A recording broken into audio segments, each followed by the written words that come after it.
La France, l'Hexagone, nous a offert parmi les voitures les plus belles, les plus puissantes et les plus rapides de leur époque. Mais malgré tous les efforts des constructeurs français, celles que l'on retient de leur production, ce sont les petites voitures populaires économes.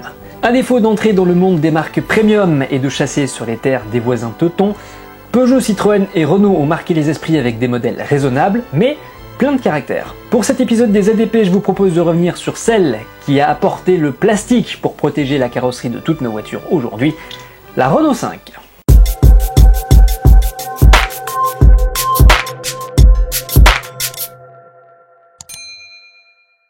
Yop les pilotes et bienvenue dans le paddock pour ce nouvel épisode des ADP. Avant de nous pencher en détail sur l'histoire de la R5 mais aussi sur l'histoire de Renault, laissez-moi d'abord vous parler un petit peu du planning des futurs épisodes des ADP. En fait, il n'y a pas de planning. Alors, je m'explique. Les ADP, ça continuera d'arriver, mais de façon totalement irrégulière. La raison est simple, il y a moins de coronavirus en Europe, donc on retravaille plus, et donc j'ai beaucoup moins de temps pour effectuer ces vidéos. Parce que j'ai pas que ça à foutre, moi, je bosse. Donc, dès le mois prochain, retour de Test Drive. Le prochain épisode des ADP arrivera quand j'aurai le temps de le produire. Voilà, maintenant que le message est passé, retour à l'épisode traditionnel des ADP. Et comme d'habitude, avant de s'intéresser à la R5, on va un petit peu revenir sur l'histoire du constructeur Renault. En tout cas, sur le début de l'histoire de Renault, puisque ils sont là depuis longtemps et ils ont une histoire quand même assez riche aussi, comme beaucoup de constructeurs qui sont là depuis longtemps. C'est normal, hein, ce serait triste sinon. Retour en 1898. Louis Renault bricole alors son tricycle de Dion-Bouton pour le transformer en une voiturette à 4 roues développant un cheval. Il faut bien commencer quelque part. Si la mode à l'époque consiste à avoir des transmissions par chaîne ou par courroie, Louis Renault innove déjà avec la toute première boîte de vitesse à prise directe. Après avoir breveté sa toute nouvelle transmission montée sur sa Renault Type A, Louis, accompagné de ses frères Marcel et Fernand, ainsi que de deux amis, Thomas Evert et Julian Weir, fonde la société Renault Frères en 1899 et lance la commercialisation de leurs premières automobiles. Dès l'an 1900, un partenariat avec Isotta Fraccini leur ouvre le marché de l'Italie, mais les automobiles Renault sont assez chères et la marque doit se diversifier pour survivre en proposant également des taxis et des camions. Dans le même temps, Louis Renault ayant bien compris l'intérêt du sport automobile, il engage ses voitures pour faire parler de lui et dès 1899, ces petites voiturettes remportent dans leur catégorie des moins de 400 kg leur première compétition. Oui, moins de 400 kg, c'est-à-dire plus léger qu'une 2 chevaux. Tu es grosse, Mélissandre. En 1914, Renault diversifie une nouvelle fois ses activités, et ce sont donc des munitions et des avions militaires qui sont produits sur les lignes d'assemblage de Renault. Après la guerre et profitant de cette expérience dans l'aéronautique militaire, Renault se lancera dans l'aviation civile, mais aussi dans le chemin de fer. En 1919, la gamme Renault s'étend alors des voiturettes au poids lourd en passant par les voitures de grand luxe, et ça tombe bien car à cette époque arrive un nouveau concurrent sur le marché français, Citroën. Dans le même temps, le losange flaire le bon filon et tente de vendre ses voitures du côté du Royaume-Uni. En effet, en vendant les voitures en Angleterre et également sur les différents sites des colonies britanniques et du Commonwealth, Renault sent qu'il peut vendre énormément de voitures. L'idée est excellente, mais l'expansion sera une nouvelle fois ralentie par un moustachu. Je vous dis pas de quel il s'agit, je pense que vous connaissez tous ce monsieur qui apparaît dans tous les épisodes des ADP, ou presque. Durant cette seconde guerre mondiale, Renault collaborera avec les Allemands, non seulement en réparant les chars des Allemands, mais également en transformant des chars français et en les refilant aux Allemands. À la fin de la guerre, Louis Renault sera donc jugé pour ses faits de collaboration avec l'Allemagne, mais il décédera de maladie avant son procès. L'entreprise sera alors nationalisée en 1945 et deviendra la Régie nationale des usines Renault. Pierre Lafaucheux deviendra alors le premier directeur général de l'entreprise. Celle qui relancera le losange après la guerre dès 1946, ce sera la 4 chevaux, vendue à plus d'1 million d'exemplaires jusqu'en 1961. Des chiffres qui paraissent plutôt bons, mais si l'on compare à ses concurrentes Fiat 600, Volkswagen Coccinelle ou encore Maurice Minor, on n'est même pas à la moitié de la production des autres voitures de la catégorie. Tu pousses le bouchon un peu trop loin, Maurice. Un semi-succès donc, mais néanmoins les ventes sur le territoire français étaient excellentes et cela pousse Renault à lui proposer une succession, la nouvelle Renault 4 qui sera très vite surnommée la 4L. Si elle ne le paraît pas, la 4L innove elle aussi, en effet ce sera la première voiture de tourisme traction du constructeur, la deuxième traction après la camionnette Estafette, à savoir d'ailleurs qu'une camionnette et les innovations d'une marque avant les voitures de tourisme, encore une innovation Renault probablement. La touche française.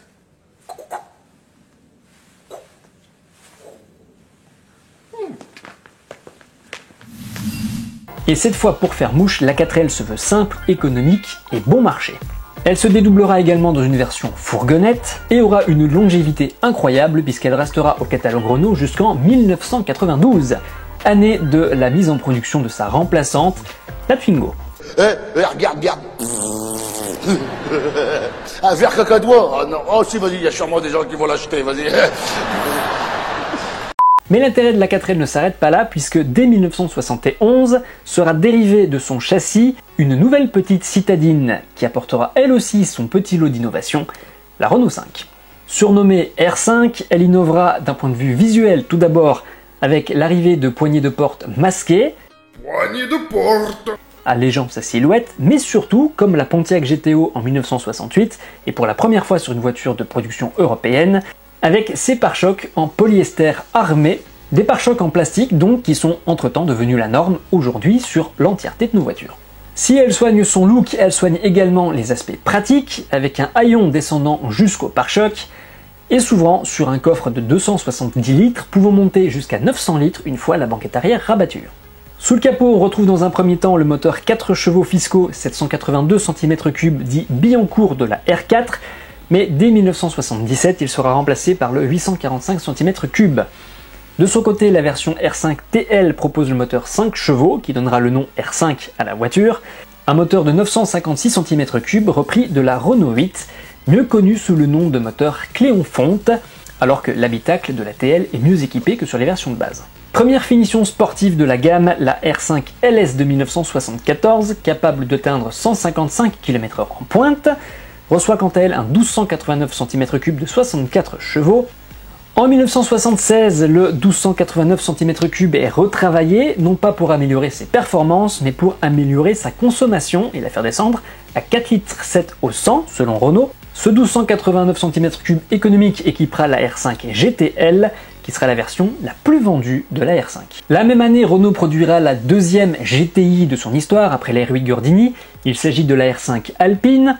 Capable de monter à 175 km/h en pointe, elle accueille un 1397 cm3 développant 93 chevaux et pour la première fois sur une R5, une boîte à 5 vitesses reprise de la R16 TX.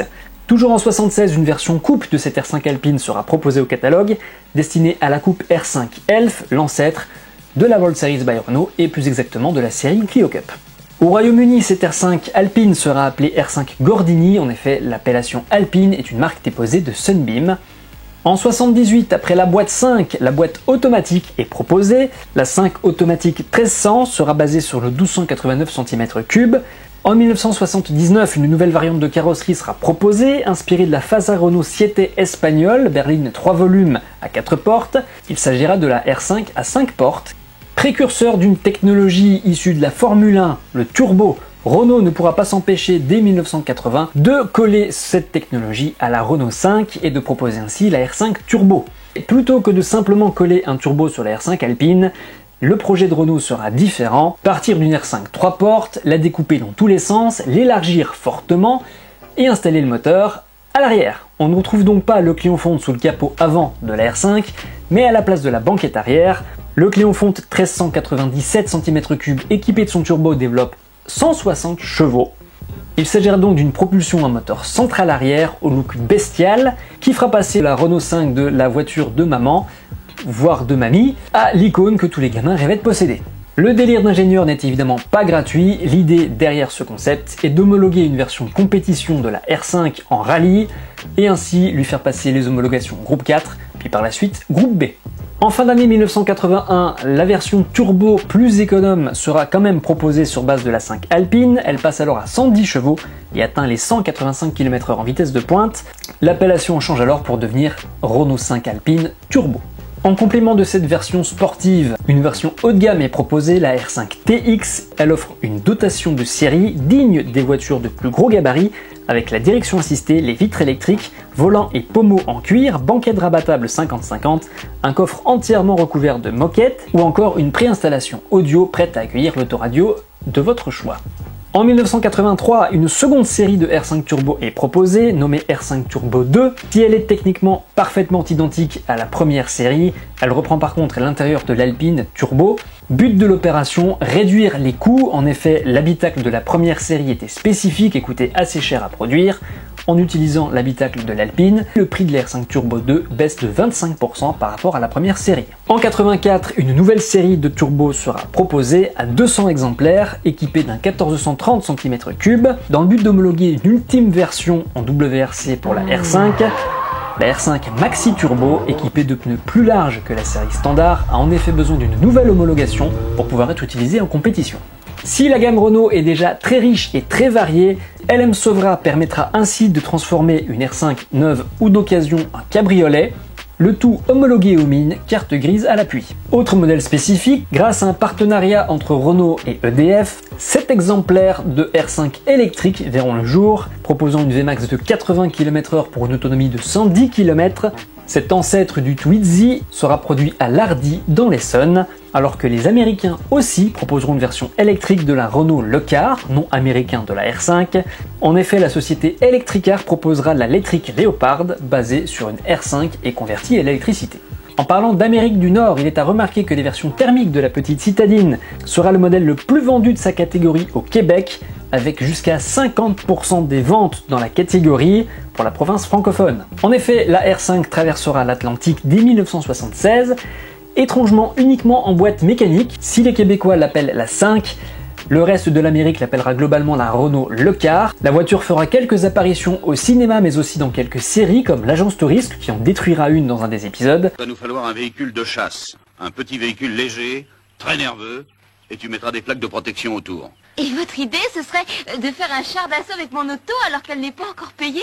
2 hours later. Est-ce qu'elle est pas originale? Sois tranquille. Je la rebouche un coup de peinture dessus, tu verras pas la différence. A few inches later.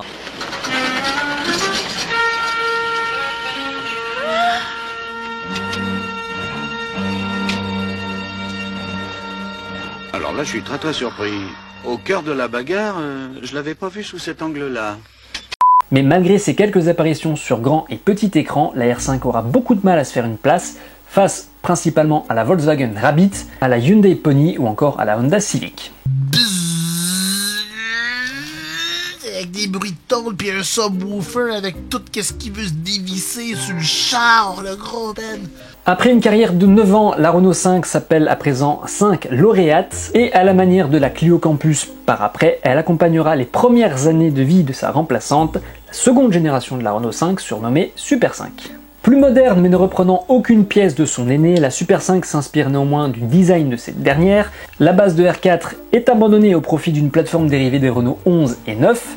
D'abord proposée en 3 portes dès septembre 84, une version 5 portes à l'empattement allongé de 6 cm sera proposée dès 85. Comme ses concurrentes de l'époque, d'autres déclinaisons de carrosserie seront proposées. D'abord la fourgonnette Renault Express, puis produite par des sociétés externes en cabriolet, d'abord par Ernstberg System en Belgique, puis dès 1989 et sous une forme mixant cabriolet et pick-up, par Car System puis Gruo, sous le nom de R5 Belle-Île. À la mi-1985, la gamme sportive Alpine Turbo laisse place à la R5 GT Turbo, équipée d'un 1400 turbo compressé de 115 puis 120 chevaux dès 1987. Elle concurrencera la 205 GTI de Peugeot jusqu'en 1991. En effet, en 1990, la Super 5 est remplacée par la première génération de la Clio, mais comme la première génération l'a fait avant elle, elle restera au catalogue comme alternative d'entrée de gamme à la Twingo. C'est une blague en vrai? Non, j'ai pas mis. Non, j'ai pas mis, monsieur le président. Ça se vend! Ça se vend! Ouais, j'ai mis. Twingo, c'est ça. Ouais, c'est ça que j'ai. C'est Twingo le nom. Ouais, des nouveaux concepts, hein, des voitures à vivre avec difficulté. En décembre 1996, la production de la Super 5 est officiellement stoppée avec la 12 millième et dernière série spéciale Bye Bye de la Super 5. Au total, 3 millions de Super 5 rejoignent les plus de 5,7 millions de R5 de première génération à avoir été produites. Avec ses nombreuses versions, ses séries spéciales et ses variantes de carrosserie, tout le monde a des souvenirs liés à la R5 et ses dérivés, Et dans cette optique, le constructeur aux losanges s'apprête à relancer la production de la R5 dès 2023. Et oui, dès cette année, la R5 revient. Et le moins qu'on puisse dire, c'est qu'elle va avoir un rôle important, puisqu'elle va avoir la lourde tâche de remplacer tous les modèles qui l'ont remplacée depuis les années 90. En effet, cette nouvelle R5 devrait être une propulsion, comme l'actuelle Twingo. Elle a un gabarit assez similaire à celui d'une Clio et sera électrique comme la Zoé. Par conséquent, ces trois modèles devraient être remplacés par cette nouvelle R5. Et ce n'est pas tout, puisque Alpine travaillerait également sur une version sportive basée sur la même plateforme, l'Alpine 5, qui devrait par conséquent d'une certaine façon aussi remplacer la Clio RS. Autant dire que pour Renault et pour Alpine, cette nouvelle R5 sera aussi importante que ne l'a été la toute première. Et comme une bonne nouvelle n'arrive jamais seule, une nouvelle R4 est aussi dans les cartons de Renault, elle aussi 100% électrique, bourrée de bonnes idées et d'astuces sympathiques, et on l'espère à un tarif aussi abordable que ne le fut la R4 à l'époque. Pour ma part, je suis impatient d'arriver en fin d'année, période à laquelle la R5 devrait arriver dans les concessions, et j'espère pourquoi pas vous proposer un test drive dans la foulée. En effet, ça me ferait kiffer de tester la nouvelle version de Sabine. D'ici là, merci à tous d'avoir suivi cet épisode des ADP, n'hésitez pas bien sûr à vous abonner et activer la cloche de notification pour ne pas rater les prochains épisodes des ADP, mais aussi de test drive, et d'ici les prochaines vidéos comme d'habitude, portez-vous bien.